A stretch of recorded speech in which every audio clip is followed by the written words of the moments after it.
What the hell is demon fruit? I watched the last 5 days. This movie starts with a press conference by the police. Bodies of some college students were found. That's the framing device, and these are the tapes that they found. When the camera moves, it makes the same deep bumping noise that it does on other bad films. They don't know what they're doing with their camera, and I feel I'm gonna talk badly about this movie, and I feel kind of bad because you can tell it was made by two friends who maybe aren't film students even.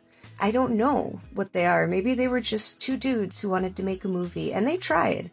They tried. I don't know if they were successful, but they did try.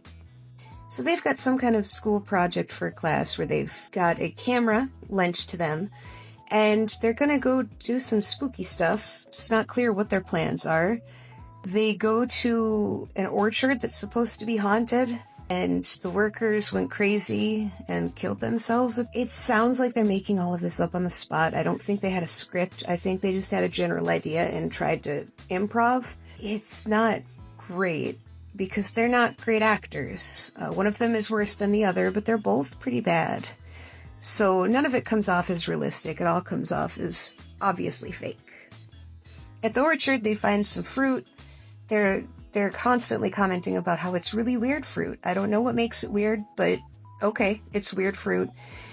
Next day, they go up at night to a nearby mountain that's called Silly Mountain. I guess it's actually called that. And they find a little box of the same fruit up on a mountainside his friend slipped on. So now they've decided there's a connection between the two places and they need to research it. And somehow that leads to them deciding, well, we found the fruit two places. People went crazy eating the fruit. Hey, buddy, why don't you eat the fruit? So one of them eats the fruit and then becomes possessed by a demon. They spend a lot of time on this fruit, but they never throw the fruit out. The guy hides it instead of throwing it out. If it's demon-possessed fruit, just go throw it over the fence. Let the birds eat it. The whole thing doesn't make any sense. And then demon stuff happens. So I would give this movie half a star. They did have a beginning and ending framing device, and they tried, but there is no real story here. It feels like it was all improv. Neither of them can act, which you think you wouldn't need in a found footage movie, but you apparently need in a found footage movie. You need somebody who can act natural. These guys were acting as awkwardly as possible.